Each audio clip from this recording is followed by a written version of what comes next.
Окумуштуулар бадам бул арыктоого жардам берген жана ичеги үчүн пайдалуу экенин аныкташты.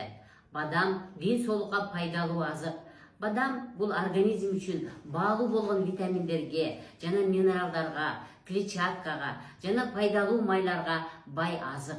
Айрыкча жүрөк кан тамыр системасы үчүн пайдалуу болгон моно каныкпаган майлардын негизинен алеин кычкылы булагы болуп саналат.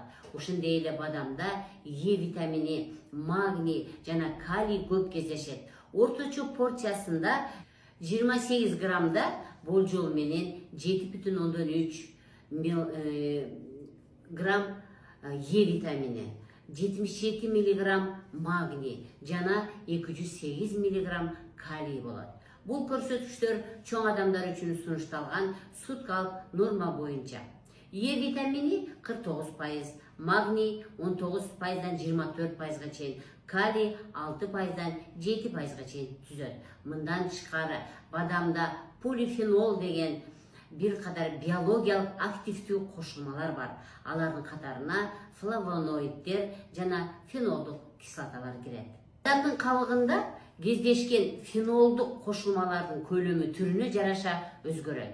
Жана 100 грамм жаңы бадамда 127ден 241 мг чейин гал кычкылы эквиваленти болушу мүмкүн. Бадамдын ден соолукка пайдалары. Биринчи, жүрөк кан тамыр системасына пайдалуу.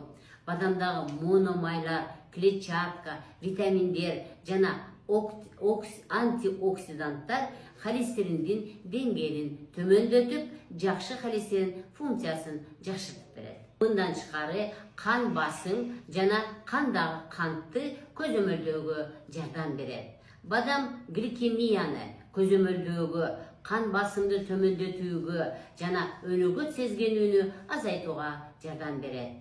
Антиоксиданттык таасири айрыкча Е витамининин көп өлчөмү кычкылдануу стрессинин деңгээлин азайтат. Салмакты көзөмөлдөөдө жардам берет.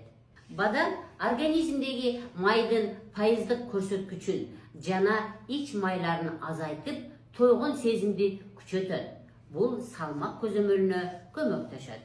Ичеги жана жүрөк байланышы. Илимпоздор ичеги жүрөк байланышына көңүл бурушууда. Бадам ичегидеги пайдалуу бактериялардын өсүшүн стимулдап, кыска чынжырлуу май кислоталарын, айрыкча бутиратты бөлүп чыгарууну күчөтөт. Бадам бул жүрөк, ичеги, жалпы организмдин ден соолугу үчүн пайдалуу азык. Аны туруктуу түрдө рационго кошуу кардиопротектордук жана сезгенүүгө каршы таасир берет.